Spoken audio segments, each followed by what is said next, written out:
Olá, minha irmã e amiga, tudo bem com você?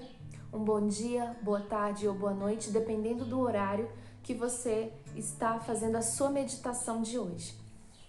Bom, nós começamos a estudar sobre Débora e eu estou impressionada o quanto essa mulher é maravilhosa.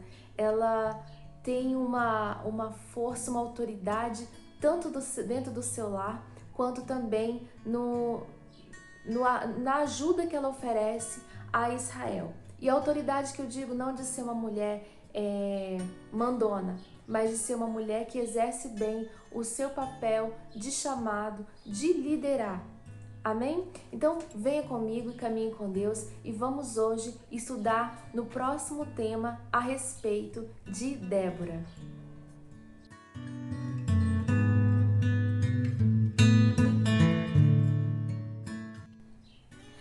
Uma esposa notável.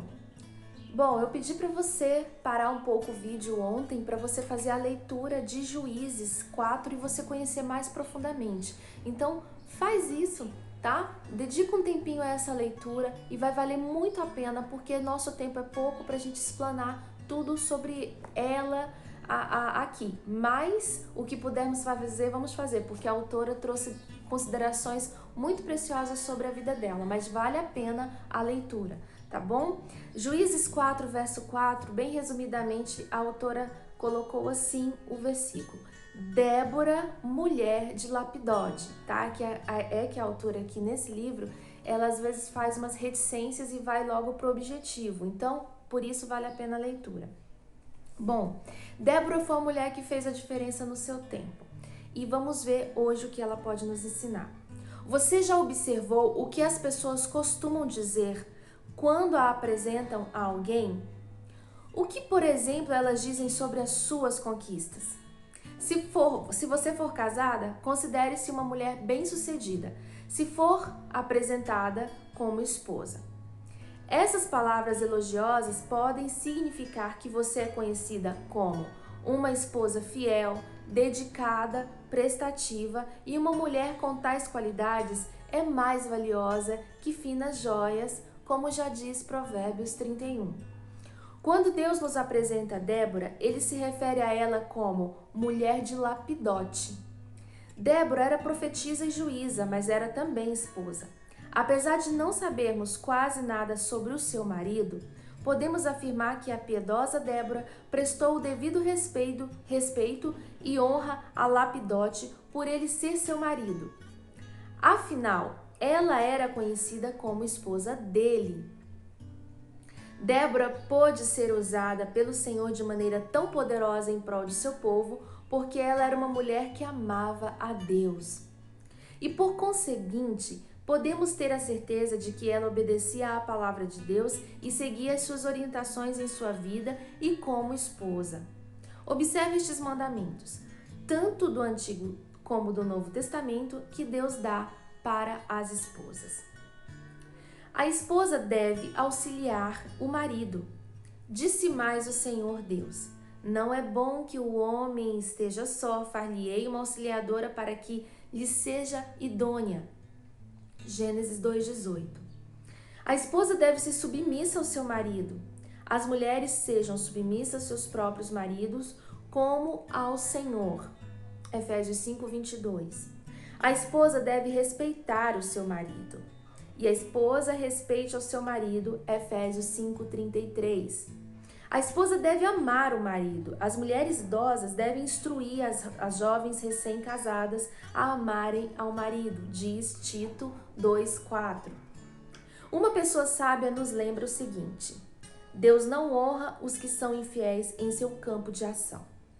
Para ser como Débora, uma mulher poderosamente usada por Deus, a quem foi confiada a responsabilidade de liderança e totalmente dedicada ao serviço do reino de Deus, você precisa, antes de tudo,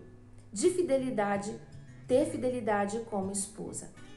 Afinal, Deus é honrado quando você ajuda, respeita, honra e ama seu marido, sendo submissa a ele, como o verso 5 de Tito 2 nos diz, que nós devemos honrar o nosso marido. tá aqui uma autoridade maravilhosa. Débora, vocês vão conhecer um pouco mais sobre ela, mas hoje nós vamos nos ater a essa questão de ser esposa.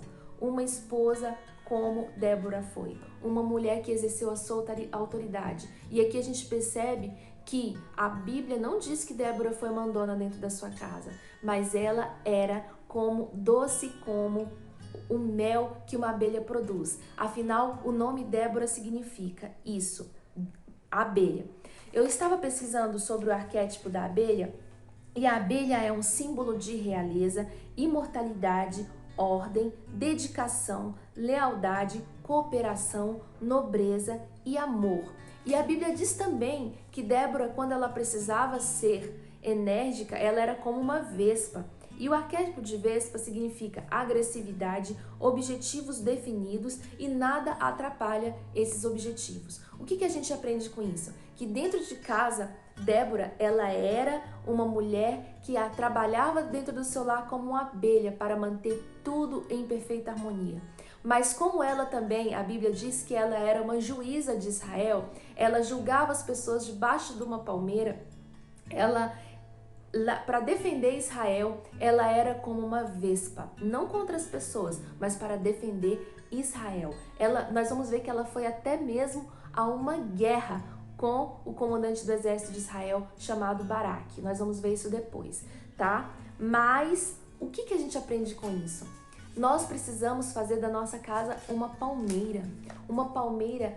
O que é uma palmeira? Em Israel, palmeira, né, no Oriente Médio, palmeira tem um significado maravilhoso, né? Ela é frondosa, ela é linda, ela tem vitalidade, ela tem postura, né? Você vê uma palmeira, ela se ergue com uma postura elegante. Então, a Débora, ela fez do lar dela um lugar, uma palmeira, onde a sombra daquela palmeira se estendia e ela ali abençoava o seu lar. E também, fora do seu lar, ali para o povo de Israel, a palmeira onde Débora julgava as pessoas era um lugar onde descansa, onde ela trazia as pessoas que se assentavam diante dela e ela julgava os casos de Israel.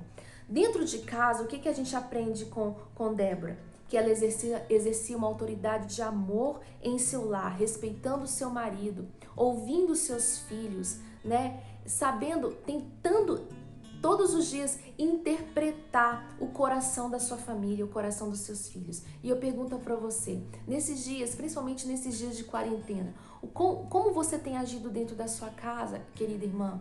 Tá? Você tem buscado a sabedoria de Deus para interpretar com sabedoria o coração do seu marido, o coração dos seus filhos? Não que a gente tem que ser tipo assim, mas tudo eu. Mas minha irmã, a harmonia do seu lar, a harmonia da sua casa é uma responsabilidade sua. Uma vez que a gente quer se casar, que a gente quer constituir família, a gente tem que ter em mente que tudo isso é sim da força dos nossos braços com vitalidade. Claro, buscando acima de tudo a sabedoria que vem do trono de Deus para a gente trabalhar com afinco para que o nosso lar seja um lugar sábio, um lugar onde a sabedoria emana por todos os lados. E outra coisa que eu digo para você é: fique esplêndida para o seu marido e seus filhos. Sim, se arrume. Não fique bagunçada pelos cantos. Uma coisa que eu admiro muito nas culturas milenares, como cultura judaica, cultura indiana, cultura árabe, essas culturas orientais milenares, as mulheres, elas andam com vestiduras reais dentro das suas casas. Sim, com ouros, com pendentes bonitos, ou seja, elas ficam esplêndidas para o seu esposo e fica ali sendo uma referência para os seus filhos também. As filhas querem se tornar como a mãe e os filhos querem ter uma esposa como a mãe. Então, nesses dias, não fique largada dentro de casa, principalmente que o seu marido com certeza está ficando mais em casa. Não fique abandonada, tá? Se vista bem. Já que a gente não está saindo para vestir as nossas roupas bonitas quando sai, veste dentro de casa, entendeu? Fique linda, fique esplêndida para o seu esposo. E você que ainda não é casada ou que não está casada, ainda não está casada, Coloque já isso em prática. Comece a treinar no seu coração esses modelos de mulheres para que você seja uma mulher esplêndida, uma mulher sábia, uma mulher linda. Uma mulher que começa aqui de dentro a emanar alegria, bênçãos inúmeras, tá? Então, olha que maravilhoso é esse estudo. Isso aqui daria 1 hora de estudo mais denso, né? Mas a gente vai parar por aqui porque nós vamos ver mais características dessa notável mulher que foi uma autoridade tanto dentro do seu lar como também fora dele. Então, o conselho para hoje: faça da sua casa uma palmeira frondosa, elegante, bonita e vistosa, não para chamar a atenção dos outros lá fora, mas para que o seu lar seja ali constituído de muito amor, de muita graça, de muita beleza. E não se esqueça, fique esplêndida, coloque a sua melhor joia, coloque a sua melhor roupa para ficar dentro da sua casa e ser o melhor para o seu esposo e para os seus filhos e para a glória de Deus. E isso certamente vai agradar muito a Deus, como a palavra diz: no comer, no beber ou em qualquer coisa, fazei tudo para a glória de Deus. E como um conselho que eu compartilhei com algumas amigas ontem, coloque a mesa na sua casa, põe a mesa na sua casa com o melhor como é que eu posso dizer? Das suas louças, né? De tudo que você tem de melhor, do seu forro para forrar a mesa, coloque o seu melhor.